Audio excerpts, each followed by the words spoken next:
কৃষ্ণ কৃষ্ণ শুধু শ্রী কৃষ্ণ।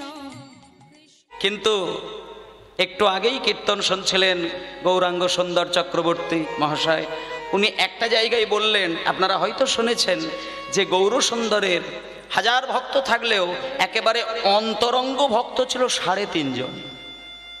শুনেছিলেন না? একদম প্রাণের অন্তরঙ্গ ভক্ত পার্শ্বদ 3.5 জন। তাহলে একটা জিনিস প্রমাণ, গৌর হরির সঙ্গে যারা কাটায় তারাও যে একেবারে অন্তরের গভীরের রস নিতে পারে তা কিন্তু নয়। তা যদি সবাই নিত তাহলে গভীর রাত্রিতে যখন হরিনাম করে দরজা বন্ধ করে দিয়ে তখন ভক্তের সংখ্যা কমে যায় কেন? তাহলে কীর্তনের মধ্যে কিছু রসধারার স্টেপ রয়েছে, বিভিন্ন স্টেপের জন্য বিভিন্ন শ্রোতা। তাহলে এতক্ষণ কীর্তন গানের শ্রোতা ছিল এক ধরনের, আর রূপ গানের শ্রোতা খুব কম। যারা বোঝে তারা একটা পদাবলীকে ভাঙতে লাগে না, শুধু পদাবলী উচ্চারণ করলেই তারা নীরব হয়ে যায়। কেন জানেন? তারা কৃষ্ণ লীলার কত পদে পদামৃত তারা সেটা জানেন। এক একটা পদের মধ্যে কত অমৃত রয়েছে সেটা যারা পদাবলী নিয়ে চর্চা করেন, যারা পদাবলী নিয়ে আলোচনা করে, তারা ছাড়া এগুলো কেউ বলতে পারে না। এই যে পদাবলীটা দামিনী দাম ও দমন রুচি দর্শনে দূরে গেও দরপক দাপ, এটা বাইরে থেকে শুনতে যেন মনে হয় কতটা নিরস। এই যে মা, একদম বিচলিত হওয়ার দরকার নেই, আমার পরেই রাসলীলা হবে, কত নাচানাচি হবে, টেনশনের দরকার নেই। নাচবেন, গাইবেন, সব কিছুই করবেন, কিন্তু সাবধান থাকবেন। রাস যখন শুনছেন তাহলে আপনি ভাববেন না আপনি নিছক একটা মায়াবদ্ধ জীব, এটা ভাববেন না। আপনি যদি ভেবে থাকেন যে সিনেমার নায়ক নায়িকাদের যেমন ড্যান্স হয় সেটাই আমাদের রাসের ড্যান্স, তাহলে আপনার নরকেও স্থান হবে না। এটা আপনাদের বলে দিই, রাসলীলা শ্রবণ করা মানুষের উচিত নয়, কিন্তু ইচ্ছে করে ভক্তের, কি করা যায়, তাই শুনছেন। কিন্তু সাবধান থাকবেন, গভীর রাত্রিতে রাসলীলা শোনার প্রথা রয়েছে। কেন? রাত্রির 12টা বাজলে রাস শুনতে হয় কেন? দিনেও রাস শোনা যায়, কিন্তু রাত্রির 12টার তত্ত্বের দিকে বোঝায় যে একটা সাধকের গভীর রাত্রির সাধনার গভীরতা, সাধনার মধ্য পর্যায়, যেখানে মানুষ মায়া বন্ধন থেকে ছিন্ন হয়েছে। যে নাচ নাচতে গেলে তার প্রাণ দুলে যাবে, যে নাচ নাচতে গেলে হা কৃষ্ণ বলে আছাড় খেয়ে মাথা ফেটে যাবে, সেই হবে রাস। সেই জন্য আপনাদেরকে বারবার অনুরোধ করি মা, যদি মনে হয় যে কীর্তনাসরে আমি একটু রাসমঞ্চে নাচ দেখব, তাহলে আপনার চরণে আমি বারবার নিবেদন করি, অনুরোধ করছি, আপনি রাসমঞ্চে দাঁড়িয়ে নায়ক নায়িকার ড্যান্সের আশাটুকু করবেন না। যদি ইচ্ছা হয় সরাসরি অন্য জায়গায় চলে যান, কিন্তু কীর্তনাসরে ওই ড্যান্সটা করবেন না, ওটা চরম অপরাধ। ভগবান শ্রীকৃষ্ণের নাচ দেখলে মানুষ নীরব হয়ে যায়, ভগবান শ্রীকৃষ্ণের নাচ দেখলে মানুষের প্রাণ দুলে যে অষ্টসাত্ত্বিক ভাব এসে যায় তার। এটাই হবে রাস। সবার জীবনে রাস হবে। এখানে যত যত মায়েরা বাবারা রয়েছেন সবার জীবনে রাস হবে, একদিন হবে, একদিন হবেই হবে। আর যেদিন রাস হবে সেদিন আপনার ললিতা বিশাখার মতন বসন খুলে চলে যাবে, শাড়ি খুলে চলে যাবে, গয়না খুলে চলে যাবে, কিচ্ছু দেহে থাকবে না। ঘুমসি ওটা জোর করে রাখতে পারবেন না, কেটে দেবে। যেমন রূপে তুমি এসেছিলে জগতের মাটিতে, সেই রূপে তোমাকে চলে যেতে হবে রাসমঞ্চে। মানুষের জীবনে রাস হয়, ওই যে রাসে দেখেন না, দেখবেন আমার পরে শুনবেন, খসত বসন রসন চেলি। খসত বসন রসন চেলি মানে কি? যখন কৃষ্ণ দাঁড়িয়ে রয়েছে গোপীদের উদ্দেশ্যে, গোপীরা যখন দ্রুত গতিতে কৃষ্ণের দিকে ছুটে যাচ্ছে, গোপীদের চেতনা কি আমাদের থেকে কম ছিল নাকি? মোটেই না। সাবধান হয়ে যাবেন, গোপীদের সঙ্গে নিজেদেরকে মেলাবেন না। গোপীদের মনে এত কৃষ্ণ ভক্তি ছিল, মনে করলে কৃষ্ণকে হারের লকেট করে ঝুলিয়ে রাখতে পারতেন। গোপীদের মনে এত প্রেম ছিল, মনে করলে তার মাথার চুলের মধ্যে ফুলের সঙ্গে বেঁধে বিনুনি করে রাখতে পারতেন। তথাপিও গোপীরা সেটা করেনি। কৃষ্ণ ধন, যোগ মায়ার আদেশ ছাড়া হৃদয়ে কোনোদিন ধরে রাখা যায় না। কত যোগী, কত মহাপুরুষ কেঁদেছে হা কৃষ্ণ বলে, কজন পেয়েছে কৃষ্ণকে? রাধারানী তো কৃষ্ণকে বেঁধে রেখেছিলেন, তবুও রাধারানীকে 100 বছর ধরে কেন কাঁদতে হয়েছিল? এত সহজ নয় মা। 33 কোটি যে দেবতা যার উদ্দেশ্যে অঞ্জলি দেয় সেই হচ্ছে পরম ব্রহ্ম কৃষ্ণ। আর সেই পরম ব্রহ্ম কৃষ্ণকে যখন সামনে পেয়ে নাচানাচি করে, আপনারা বলুন সেটা কি ওই সিনেমার নাচ? ছি, জঘন্য হিন্দু সনাতন ধর্ম, যা ভগবানকে চেনে না, ভগবানকে জানতে চায় না, ঈশ্বরকে নিয়ে নিজের মধ্যে গুলিয়ে ফেলে, অপরাধ রাখার জায়গা নেই। আমি বারবার অনুরোধ করি, রাস শুনবেন নীরব হয়ে শুনবেন, শুধু ভাববেন এ দেহটা আজকে পর্যন্ত রেখেছে তাই আমি রাস শুনছি, আগামীকালকে সকালবেলা ঘুম যদি না ভাঙে আপনি জানতে পারবেন যে আপনি ঘুমিয়েছিলেন। আপনার সকালে যদি ঘুম না ভাঙে আপনি বুঝতে পারবেন যে আপনি ঘুমিয়েছিলেন। আপনি কি জানেন এই বিশ্ব ব্রহ্মাণ্ডে আপনারই মতন সারা রাত্রির ধরে কোটি কোটি মানুষ ঘুমাতে গিয়ে সবাই কিন্তু ঘুম থেকে উঠতে পারেনি। ওই ঘুম তার জীবনের শেষ ঘুম হয়েছে। তাহলে আপনি নিজের জীবনে গ্যারেন্টি দেবেন কি করে যে আজকে আছেন আপনি কালকে আপনি হরিনাম শুনবেন? হতে পারে না, হতে পারে না মা।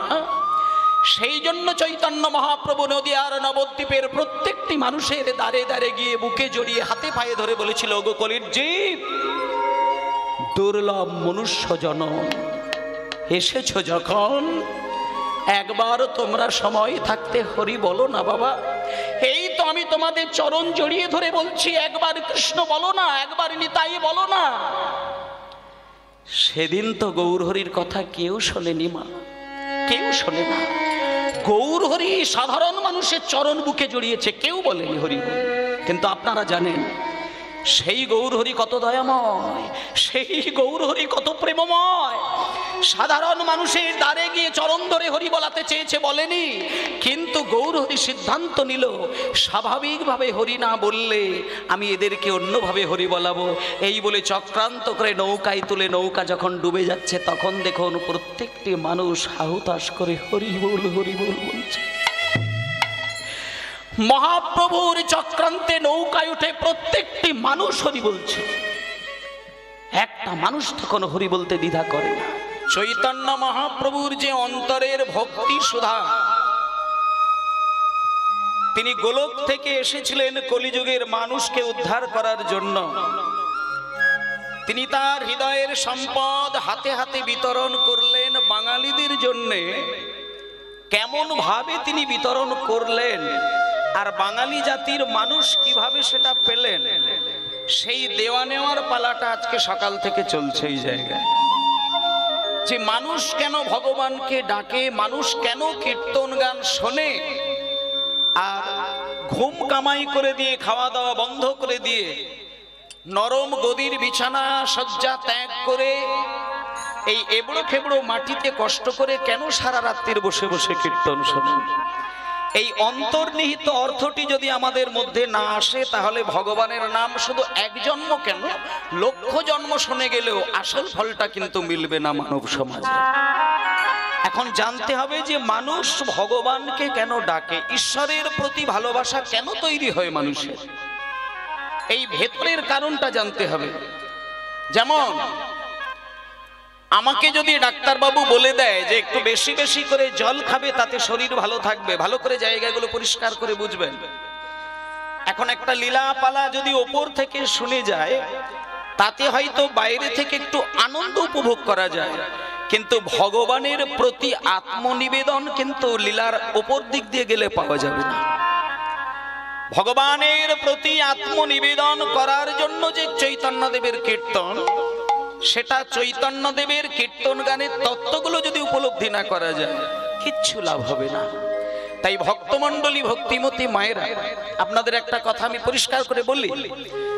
ডাক্তারবাবু সবাইকে দেখবেন বলবেন, আসতে যে কোনো রোগী যখন ডাক্তারের কাছে যায়, ডাক্তারের সবথেকে বড় কথা হচ্ছে জল বেশি করে খাবে, শরীর ভালো থাকবে। এবং আমিও কীর্তন আসরে বসে সবাইকে একটা অনুরোধ করছি, জল বেশি করে খান, শরীর ভালো থাকবে। কিন্তু একটা আপত্তি আছে, যাদের কিডনির প্রবলেম আছে তাদেরকে জল বেশি খাওয়াটা নিষিদ্ধ করা আছে, বাকি সবাই জল খাবে। বিশেষ করে যাদের গ্যাস্ট্রিকের ধাত তারা জল আরো বেশি খাবেন।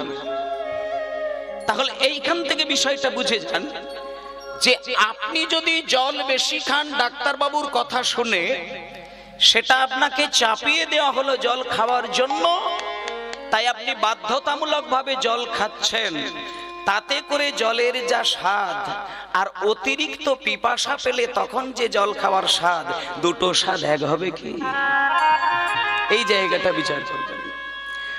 আপনাকে 5 লিটার জল খেতে হবে, সারাদিন ধরে 5 লিটার জল খাবেন ডাক্তারের কথা মতো, সেটা স্বাদ হবে না, শুধু খেতে হবে বাধ্যতামূলকভাবে, কষ্ট করে ঘিটে নেওয়া।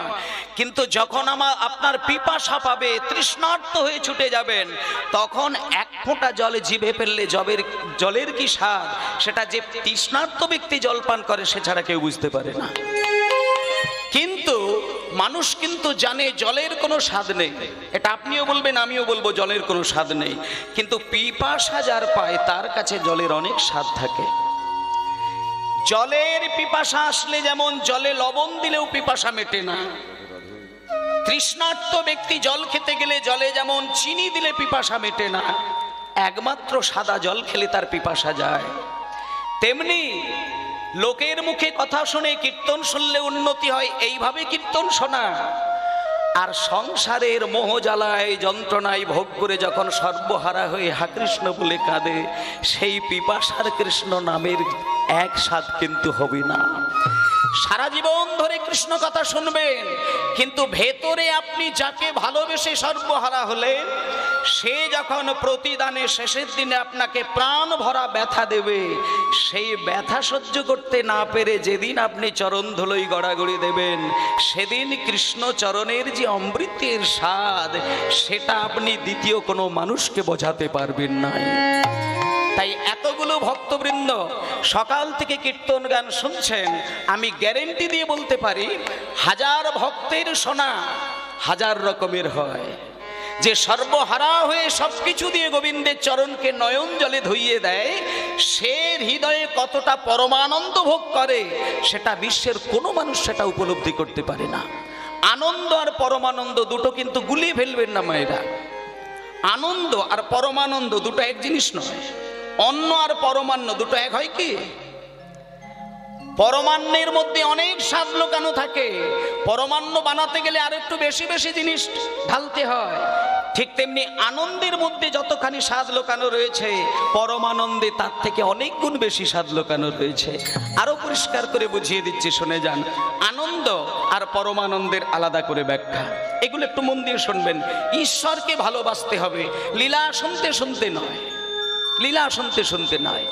ঈশ্বরের প্রতি ভালোবাসাটা এমন হতে হবে যে আপনি আপনার ঘরের কোণে বসে হা কৃষ্ণ বলে যখন জিহ্বায় নাম উচ্চারণ করবেন, আপনি বুঝতে পারবেন না, আপনার অজান্তেই দেখবেন আপনার দুই নয়ন দিয়ে টপ করে 2 বিন্দু অশ্রু বিগলিত হয়ে গেল। সারাদিন ধরে কৃষ্ণ নাম শুনে যদি 1 বিন্দু নয়নে বাড়ি বর্ষিত না হয়, সারা জীবন ধরে কীর্তন শুনলে কোনো ফল হবে না, নয়নে জল বইবে না। কীর্তন শুনবেন, এই কীর্তন আর বাইরের 10টা গান একই বিষয় হয়ে যায়। কীর্তন ওই জিনিস নয়। কীর্তনে দেহের ড্যান্স হয় না, কীর্তনের মাথা ঘোরানো হয় না, কীর্তনে কোমরের দোলানি হয় না, কীর্তনে আত্ম দোলে, হৃদয় দোলে, মন দোলে, প্রাণ দোলে, যার প্রকাশ বাইরে থেকে তার টপ টপ করে বিন্দু জল গড়িয়ে যায়। নিতাই গৌর প্রেমানন্দে হরি বল। যেদিন নয়ন থেকে 2 বিন্দু অশ্রু বিগলিত হবে কৃষ্ণ বলতে গিয়ে, সেদিন জানবেন আপনার সেবা কৃষ্ণ চরণে পৌঁছে গিয়েছে। ভক্তমণ্ডলী, ভক্তিমতী মায়েরা, আমরা ভগবানকে ডাকি সব সময় শর্ত ছাড়া ভগবানকে ডাকি না। ওমা, এক ভদ্রলোক, এখানে আমরা প্রত্যেকেই সংসারী, আমিও সংসারী, আমার সম্প্রদায় সংসারী, এখানে যতগুলো মানুষ রয়েছেন সবারই সংসার রয়েছে। সন্ন্যাসী জীবন, সংসারী জীবন দুটো 2 প্রান্তের বিষয়। তবে বিয়ে থা না করলে যে সংসারী হয় না এটা বলা ভুল। বিয়ে আপনি না করতে পারেন, সংসার আপনি না তৈরি করতে পারেন, কিন্তু আপনি যেহেতু সংসারের মধ্যে রয়েছেন, আপনি ছেড়ে থাকলেও সংসার আপনাকে অক্টোপাসের মতো জড়িয়ে ধরে থাকবে। আপনি বদ্ধ সংসারী। আর সংসারী মানুষ ভগবানকে ডাকতে গেলে একটা শর্তাবলী তৈরি করে দেয়। যেমন এক ভদ্রলোক করেছিলেন, তিনি মনে মনে ঠিক করেছেন সারা জীবন সংসার সামলালাম, কিন্তু আমারই বাড়ির পাশে আমার থেকে বয়সে ছোট সে 10 তলা বাড়ি বানালো, কিন্তু আমি এখনো কুঁড়ে ঘরে রয়ে গেলাম। আমার সামনে দাঁড়িয়ে আমার ছেলের বয়সী উন্নতি করে ফেললো, চাকরি করে ফেললো।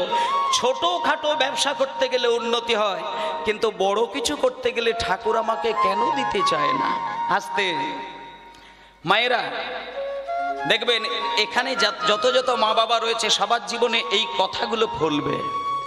আপনি ভগবানকে ছোটখাটো জিনিস চাইবেন, অনায়াসে মিলে যায়, কিন্তু আপনি যখন একটা বড় সড়ো কিছু চাইবেন, যেন ভগবান আপনাকে দিতে চায় না, তখনই খুব ভগবানের প্রতি একটা রাগ তৈরি হয়।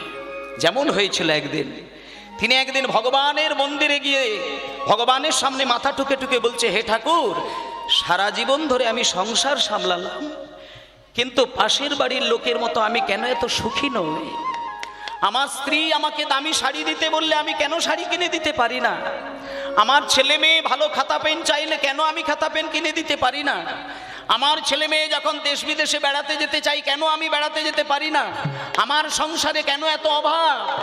ছোটখাটো চাওয়া পাওয়াগুলো তুমি মিটিয়ে দিচ্ছ, আর বড় সড়ো চাওয়াগুলো যখন চাই তুমি কেন আমাকে এত বিফলে পাঠিয়ে দাও ঠাকুর? এইবার আমি ঠাকুর তোমার কাছে এসেছি একটা কারণে। আমি আগামীকালকে 5 লক্ষ টাকার একটা ব্যবসা শুরু করব, যেখানে আমার 5 লক্ষ টাকা লাভ হবে।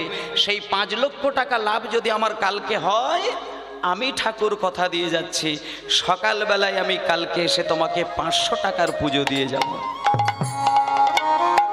কিন্তু এইখানটা একটা তত্ত্ব আছে, দেখুন মা, ভগবানকে আমি বললাম যে আমার 5 লক্ষ টাকা লাভ হলে তবে 500 টাকার পুজো দেব, তাহলে একটা জিনিস কি বুঝতে পারলেন, যে ভগবানকেও আমাদের বিশ্বাস হলো না।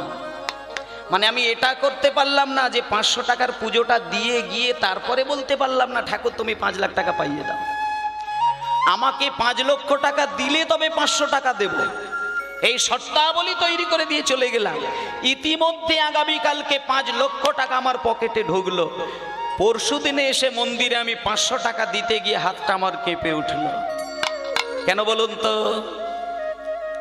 ঠাকুরের চোখের দিকে তাকিয়ে মনে মনে চিন্তা করছেন, হে ঠাকুর, আমি 5 লক্ষ টাকা পাবার পরে আমার মনে মনে একটা চিন্তা হলো, এত টাকা পেয়েছি তা থেকে 500 টাকা দেওয়াটা বোধহয় খুব কম হয়ে যাচ্ছে। তাই ঠাকুর, তুমি তো মুখ ফুটে বলতেও জানো না যে ওই 5 লক্ষ টাকা থেকে কত টাকা তোমাকে দিলে খুশি হবে। তুমি যদি বলতে আমি তাই দিতাম। তুমি যেহেতু বলতে পারছো না, সেই ক্ষেত্রে আমি একটা সুন্দর নিয়ম বানিয়ে দিচ্ছি, তোমার মন্দিরের মাঝখান বরাবর একটা আমি দাগ কেটে দিলাম। এইবার আমি চোখ বন্ধ করে 5 লক্ষ টাকা আমি তোমার উদ্দেশ্যে ছড়িয়ে দিলাম। এবার দাগের ওই দিকে যে টাকাগুলো পড়বে ওইগুলো তোমার, দাগের এই দিকে যে টাকাগুলো পড়বে এইগুলো আমার। ভালো করে সিদ্ধান্ত করবেন। এইবার কৃষ্ণ ভক্ত করেছে কি, চোখটা বন্ধ করে টাকার বান্ডিলটাকে খুলে নিয়ে দিল ঠাকুরের দিকে ছুঁড়ে। কিন্তু মায়েরা একটা জিনিস ভেবেছেন কি, যে ব্যক্তি টাকাটা ছুঁড়লো তারই মন আর তারই হাত। সে নিজের হাতে যখন নিজের টাকাটা নিজের মন থেকে ঠাকুরকে ছুঁড়ছে, তার মন তার হাতকে কোনোদিন অনুমতি দেবে না যে তুমি সকল টাকাই দাগের ওপারে করে দাও। সে এমন ভাবে ছুঁড়লো, বেশিরভাগ টাকা দাগের এই পারে পড়লো, মাত্র 3টে 500 টাকার নোট ওই দিকে গিয়ে পৌঁছালো।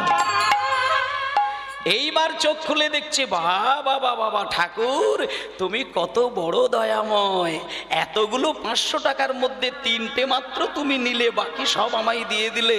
ভালো করেছো ঠাকুর, এই 3টে টাকা নাও, আমি যতবার ব্যবসায় উন্নতি করব তোমাকে এই 3টে 500 টাকার নোট দিয়ে চলে যাবো। এবার পিছনে কিন্তু আর একজন ভক্ত পুজোর ডালা নিয়ে দাঁড়িয়েছেন। সে ওইখান থেকে একটা সিদ্ধান্ত নিয়েছে, কালকে আমিও ব্যবসা করব। এই বলে সেও পরের দিনে ব্যবসা খুলেছেন। ব্যবসা খুলে তার 10 লক্ষ টাকা লাভ হয়েছে। 10 লাখ টাকা লাভ হওয়ার পরে সে ঠাকুরের কাছে গিয়ে সেই দিনকে একটা অন্য কথা বলছেন। বলছে, ঠাকুর, ও ঠাকুর, আমি তোমাকে দাগ কেটে টাকা দেব না। ও মূর্খ, ভগবানের সঙ্গে ভক্তের আবার দাগ টানাটানি চলে? ভগবানকে সবকিছু দিয়ে দিতে হয়। ভগবান যদি মনে করেন যে তোমাকে দেবে, সবই দিয়ে দেবে। তাই ঠাকুর, আমি তোমাকে দাগ কেটে সেবা দেব না, আমি তোমাকে সমস্ত টাকা ছুঁড়ে দেব, যদি আমার কাছে তোমার দেবার ইচ্ছে হয় তুমি আমায় দিয়ে দিও। এই বলে সেই ভক্ত করলো কি, দাগ টানলো না, সমস্ত টাকা গায়ে যত জোর ছিল ছুঁড়ে দিল। সে আর কৃপণতা করলো না, গায়ে জোরে টাকাটা ছুঁড়ে দিয়েছেন। কিন্তু কোন দিক ছুঁড়েছেন? সে জানে যে ভগবান ওপরে থাকে, ঈশ্বর ওপরে থাকেন, ওপর থেকে দেখতে পায়।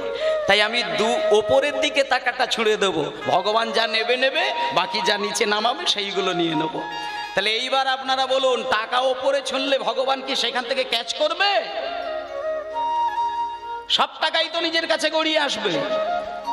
তাহলে সে জানে যে ওপরের দিকে টাকা ছুঁড়লে নিজের কাছে আসে, তাই জন্য সে গায়ের জোরে ছুঁড়ে দিয়েছেন, কারণ জানে সব টাকা আমিই পাবো। আর যিনি দাগ কেটে ছুঁড়লেন, সে জানে যে আমি গায়ে জোর দিয়ে ছুঁড়লে ঠাকুরের দাগের ওই পারে পড়ে যাবে, আমি পাবো না। তাহলে সব সময় মানুষ ভগবানকে ডাকে সেইভাবে, যাতে করে ভগবানের প্রতি খুশি না হয়ে ওই সম্পত্তি আমার কাছে এসে যেন আমি ধন্য হতে পারি। তাই গৌতম আনন্দ হরি বল। তাই নিজেকে রাজা সাজা, নিজেকে ধনী হওয়া, নিজের উন্নতি ঘটানো, নিজে কবে বড়লোক হব, এই চিন্তা করে যখন ঈশ্বরের প্রতি চিন্তা শক্তি তৈরি হয়, ততদিন পর্যন্ত জানবেন আপনি যতই 10 লক্ষ টাকার মন্দির তৈরি করুন না কেন, আপনার এখনো পর্যন্ত ভগবানের প্রতি শুদ্ধ বাসনা তৈরি হয়নি। ওটা ভগবানের শুদ্ধ প্রেম নয়।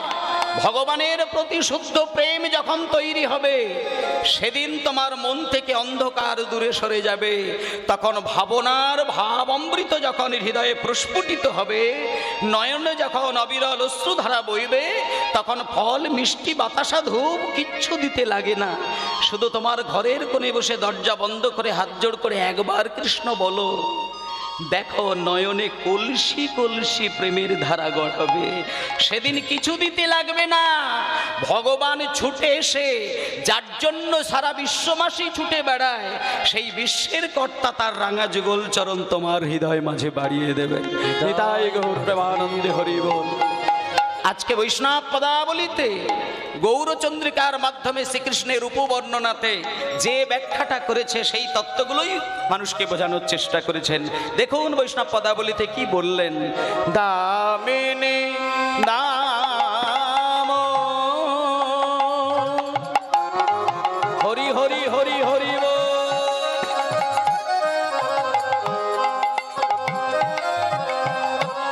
দমন রুচি দর্শনে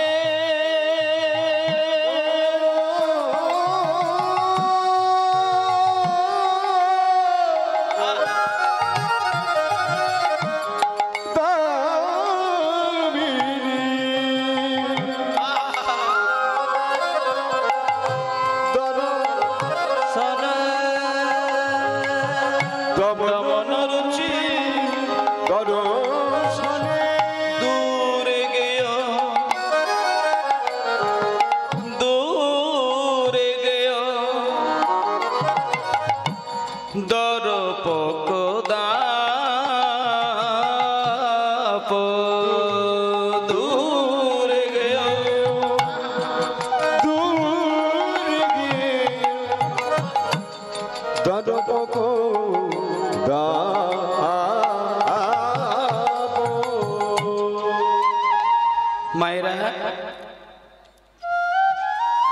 মানুষে মানুষে ঝগড়া দেখতে বড় ভালো লাগে। সারাদিনের কীর্তন লীলা শুনল, বিভিন্ন কীর্তনিয়া বিভিন্ন তাদের বিভিন্ন ধারণা, তাদের তত্ত্ব, তাদের তথ্য, তাদের দৃষ্টান্ত আপনাদেরকে শোনালেন। আর আমার বিষয়বস্তুটা পড়েছে ভগবান শ্রীকৃষ্ণের রূপ মাধুর্য। আর বৈষ্ণব পদাবলী ধরে যখন কীর্তন গান হবে, সেই কীর্তন শ্রবণ করা আর সেই কীর্তন পরিবেশন করার মধ্যে একটুখানি জটিলতা রয়ে যায়। একেবারে খাঁটি পদাবলী কীর্তন গান মানেই শ্রবণ করতে গেলে ধৈর্য হারা হলে চলবে না। এই যে আমি বৈষ্ণব পদাবলীটা, আপনারা উত্তর 24 পরগনা, এটা উত্তর তো নাকি, বেশ, উত্তর 24 পরগনা জেলার মানুষ, আপনারা সুন্দরবন এলাকার মানুষ। 24 পরগনাকে দুটো ভাগে ভাগ, দক্ষিণ আর উত্তর। দক্ষিণের কীর্তনের ধারা আর উত্তরের কীর্তনের ধারা দুটো কিন্তু আলাদা রয়েছে। উত্তরের দিকের কীর্তন একটু বৈষ্ণব পদাবলী, একটু তাল তরঙ্গ নিয়ে যতটা ভাবে, দক্ষিণের দিকে কিন্তু অতটা ভাবনা চিন্তা হয় না। সেই জন্য উত্তর 24 পরগনা জেলার মাঝখানে আজকে কৃষ্ণের রূপের মাধুর্য তৈরি হবে। গত বছরও আমি এই জায়গায় কীর্তন গাইলাম, সেখানে রূপলীলাই করেছিলাম, আর আজকেও রূপ গাইব। সেই জন্য আপনাদের কাছে বলি, একেবারে রূপমাধুর্যের হুবাহু পদাবলী ধরে আমি গাইব না। পদাবলী থাকবে, বাদ হবে না, কিন্তু তারই ভেতর থেকে একটু একটু করে প্রয়োজনীয় প্রসঙ্গক্রমে বিভিন্ন তাত্ত্বিক জায়গাগুলো কিন্তু ধরে কীর্তন গান চলবে। কারণ কীর্তনের শ্রোতা তো শুধু আপনাদের মতো গভীর ভক্তের সংখ্যা বেশি নেই। চৈতন্য মহাপ্রভু যখন সারাদিন হরিনাম করে, তখন লক্ষ ভক্তের মাঝে হরিনাম করেন।